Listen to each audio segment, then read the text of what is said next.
इस यात्रा के बारे में बस मैं थोड़ा सा बता दूं। प्रत्येक दिन रात्रि को 8 बजे से लेकर के 10 बजे तक यहाँ पर नर्मदा पुराण की कथा होगी।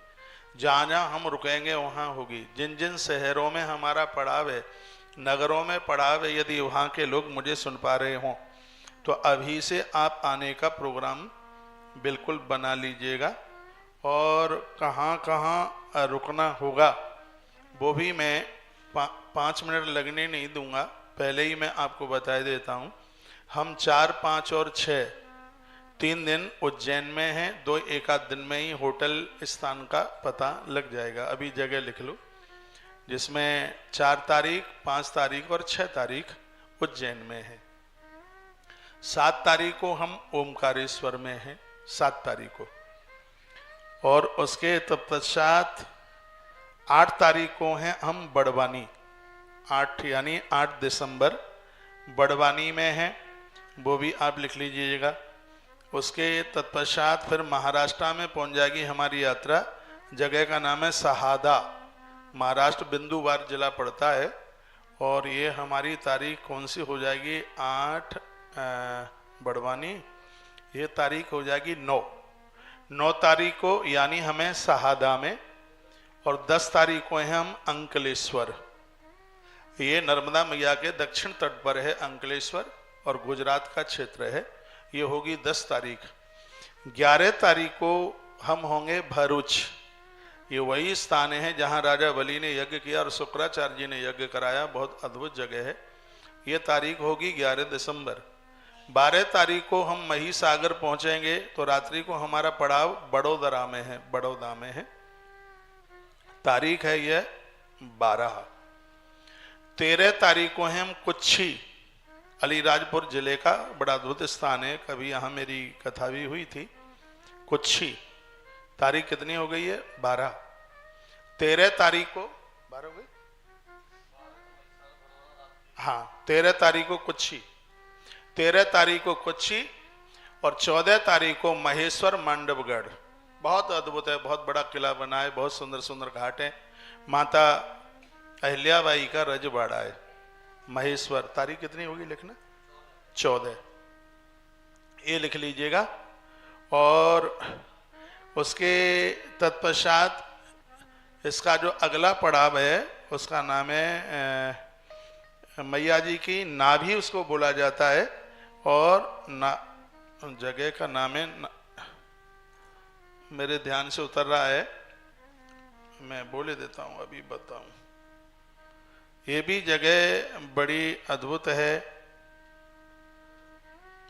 जगह का नाम है नेमावर। यहाँ माँ भगवती नर्मदा मैया का नाभि स्थल कहा गया है। और ये तारीख होगी 15 तारीख को नेमावर में है। ये स्थान पड़ता है देवास जिले में पड़ता है, बिल्कुल मैया के किनारे पर। बड़े अद्भुत यहाँ घाट बने हुए हैं। इसके बाद में अगला 16 तारीख को हैं हम जबलपुर में।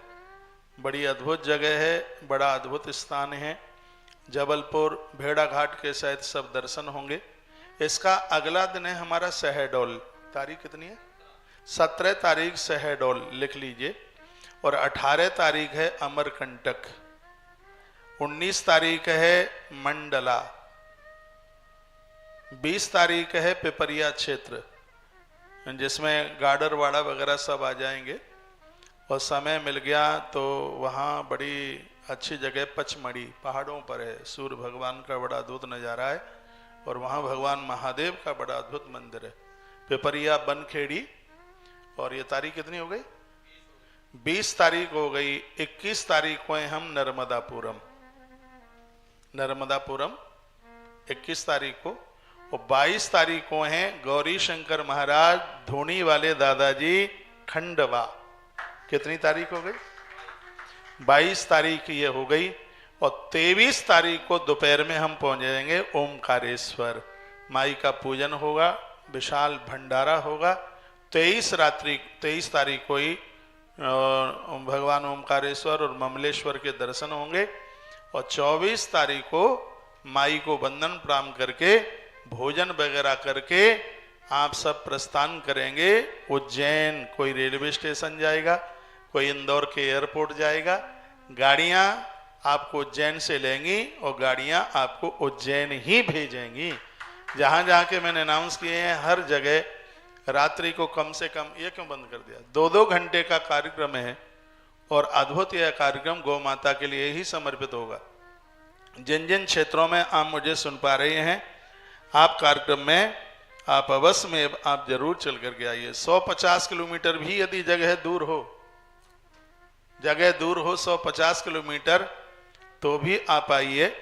गौतीर्थ तुलसी तपोवन गौशाला के सानिध्य में माई की कृपा से पहली बार मां नर्मदा परिक्रमा होने को जा रही है और अद्भुत यह कार्यक्रम माई की कृपा से, मैया जी की कृपा से होगा। तो जहां जहां जिनके शहर नगर क्षेत्र में हम रात्रि को पहुंचते हैं, सुबह सभी भक्तों को हम 8 से 9 मिलेंगे। पूरी यात्रा में जो बाहर से लोग हैं, जो यात्रा में नहीं है, यात्रा वालों के तो संग रहेंगे ही हम 24 घंटे, लेकिन जो बाहर से मिलने के लिए आएंगे सुबह 8 से 9, क्योंकि हमें हर हालत में 9 से 10 के बीच में यात्रा को बिल्कुल निकालना है।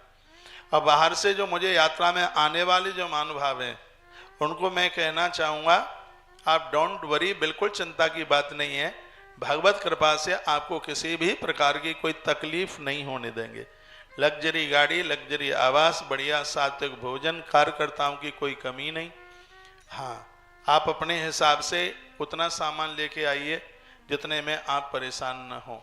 गाड़ी में लोड करना, गाड़ी से खाली करना, उसका टेंशन ना करना, उसमें हमारे आदमी रहेंगे और उसमें तो आपको कोई दिक्कत बिल्कुल लेनी नहीं है। जो ज़्यादा वृद्ध हैं, चलने करने में असमर्थ हैं, अपने साथ में एक आदमी जरूर लेके आए। छोटे बच्चों को बिल्कुल लाना नहीं है क्योंकि यात्रा बहुत लंबी है। और अभी से मैं कहूँगा, नर्मदा मैया में जल वगैरह तो होता ही है और आप बिल्कुल बिना इजाज़त के चाहे जहाँ आप नहीं घूमेंगे। क्यों? मैं आज आचार्य जी को भी बात कर रहा था, इस यात्रा में सबसे कठिनाई की एक बात यह है कि यदि नर्मदा मैया क्रॉस हो गई तो तत्काल बिल्कुल उसी समय यात्रा खंडित हो जाएगी। इसमें सबसे बड़ा ध्यान देने की ये बात है, यात्रा क्रॉस नहीं होनी चाहिए। बड़वानी से हम ओमकारेश्वर से जा रहे हैं, रास्ते में महेश्वर मिलता है, फिर भी हम उसके दर्शन नहीं कर सकते क्योंकि यात्रा हमारी दक्षिण तट से आरंभ हो रही है और वो उत्तर तट पर पड़ता है। फिर लौट करके जब उधर से सागर पार करके लौट करके यात्रा आएगी तब महेश्वर में दर्शन होगा, क्योंकि मैया जी को क्रॉस नहीं किया जाता इसमें। यदि मैया जी को क्रॉस किया गया तो यात्रा बिल्कुल खंडित हो जाएगी। पुरुष लोग आ रहे हैं, कृपया ऐसे लोग ना आए जिनको किसी भी प्रकार का एमाल है, जो शराब के बिना नहीं रह सकते, धूम्रपान, सब चीज़ों के बिना नहीं रह सकते। मेरी प्रार्थना है कि यात्रा को पिकनिक के हिसाब से नहीं, यात्रा को भक्त बन करके यात्रा कीजिए। कल मैंने निवेदन किया है कि नर्मदा मैया तो बहते हुए महादेव हैं, साक्षात भगवान शिव का ही दर्शन है। करोड़ों जन्मों के जब पुण्य उदित होते हैं, महात्मा मार्कंडेय जी ने खुद कहा है धर्मराज युधिष्ठिर से, तब उन्हें कहीं मां नर्मदा की परिक्रमा करने का सौभाग्य प्राप्त होता है। और हम जो लिस्ट बना रहे हैं दर्शन की, वो कौन से दर्शन की हम लिस्ट बना रहे हैं? जिसका रेवा खंड में स्कंद पुराण में वर्णन किया है। जो आज मैया के दोनों तरफ जो मंदिर बने हुए हैं, उनमें बहुत मंदिर ऐसे हैं जिनका वर्णन रेवा खंड में किया गया है और उसके ऊपर मेरा शोध, उसके ऊपर मेरी लिखाई चल रही है और उन मंदिरों को तो बिल्कुल छोड़ेंगे ही नहीं। 13 दिन में, 12 दिन में, 14 दिन में लोग इस परिक्रमा को करा देते हैं, लेकिन हमारी है परिक्रमा 4000 किलोमीटर से ज़्यादा है। यदि महिसागर को जोड़ लिया जाए तो 4200-4300 किलोमीटर की यह यात्रा है। और जब आप इस यात्रा को पूरा करेंगे, इतनी व्यवस्था होने के बाद भी आप ये कहेंगे महाराज जी इतने बढ़िया कार्यक्रम में आपने हमसे कुछ भी नहीं लिया। आयोजन है ही इस प्रकार का, क्योंकि इन दिनों में मैं तो भक्तों को कहूँगा कि आप गौशाला को सहयोग करो, क्योंकि इसमें धन बचाने की कोई बात नहीं है, यात्रा के ही खर्चे पूरे हो जाएं। क्योंकि 21 दिन मायना रखता है, साधारण बात नहीं है। 1-2 दिन के लिए बारात आती है, 150 लोग आते हैं, हाथ पांव फूलते हैं। यहाँ तो पूरा काफिला और 21 दिन तक चलेगा। तो आलू और पूड़ी वाला भंडारा नहीं है, हर व्यवस्था के ऊपर पैसा लगता है, हर व्यवस्था को इसमें देखा जा रहा है और बहुत बारीकी से देखा जा रहा है। आपकी रोज की जो कोई दवाइयाँ हैं उनको आप अपने साथ लेकर के उन्हें लेकर के आइए। अपना कपड़ा लत्ता लेके आइए। एक बैग हम आपको देंगे भगवत कृपा से, माई का नाम उसमें छपा होगा, और पीतल की जलहरी जिसमें नर्मदा माँ का जल भरा जाता है, मैया जी को संग लेके जाया जाता है। तो गाड़ियों से परिक्रमा है तो कभी कभी तो ऐसा होता है मैया अंदर होती है, गाड़ियाँ काफ़ी बार होती हैं, इसमें मैया जी का दर्शन नहीं छूटता, इसलिए सभी भक्तों के हाथ में नर्मदा जल की जलहरी दी जाएगी। जब तट परिवर्तन होगा तो उसमें से कुछ जल वहां डालना पड़ेगा समुद्र में, समुद्र में से फिर उसमें लेना पड़ेगा। आगे अमरकंटक में परिवर्तन होगा, रास्ता परिवर्तन होगा तो वहां भी उसमें से कुछ जल छोड़ना पड़ेगा और अमरकंटक से जल लेना होगा। और ये यात्रा तब पूरी होती है जब ये जल भगवान ओमकारेश्वर को चढ़ाया जाता है, तब ही यह यात्रा पूरी होती है। उसके क्या क्या नियम हैं ये हमें सब पता है। जब आप अमरकंटक जाएं तो इधर उधर आपको घूमना नहीं है, क्योंकि अमरकंटक में मैया भूगर्भिता है और आप अपने हिसाब से चाहे जिधर को चल दिए तो वही माता जी क्रॉस हो जाएगी, यानी तो ये नियम, ये यात्रा खंडित हो जाएगी।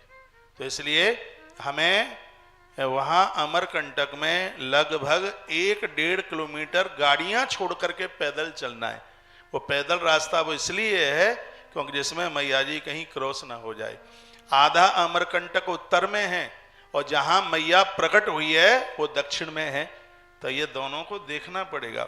तो देखो कोई ये कहे कि तो हम अपने हिसाब से कर लेंगे, तुम अपने हिसाब से नहीं कर पाओगे। इसके लिए बहुत बड़ी जानकारी, माँ के प्रति बहुत बड़ी श्रद्धा ये होनी चाहिए, क्योंकि हम सनातनी हिंदुओं के लिए धरती की सबसे बड़ी परिक्रमा है, उसका नाम है माँ नर्मदा की परिक्रमा। यदि किसी की परिक्रमा हो जाए भैया, उसका तो मानव जीवन दिव्य हो गया। तो जितने भी भक्त लोग मुझे सुन पा रहे हैं आश्रम के नंबरों पर और आप संपर्क करते हो, हमारे पास 84 नाम तो हो भी गए, 84 नाम हो गए, अभी तो हम जोर से बोले भी नहीं और लेना है हमें 196, ये तो हाल ही पूरे हो जाएंगे। इसलिए आप इंतजार न करें, बहुत जल्दी अपना नामांकन करा करके और आप फ्री हो जाइए, आपके नाम आ जाएंगे तो हमें कमरा वगैरह करने में, रूम वगैरह करने में दिक्कत नहीं होगी, क्योंकि उस समय रूम फिर मिलेंगे नहीं और अभी से ज़्यादा लेकर के डाल देंगे और आप नहीं आए तो फिर दिक्कत हो जाएगी, नुकसान हो जाएगा। इसलिए मैं 2 तारीख को उज्जैन जा रहा हूँ, 3 को सुबह पहुँचूँगा, तो तब तक आप अपना मन बनाकर एक बार आप रजिस्ट्रेशन नंबर ले लीजिए, कुछ जमा करके और अपनी जगह पक्की कर लीजिए। मैं फिर कहूँगा ऐसा सौभाग्य बिल्कुल भी नहीं मिलेगा।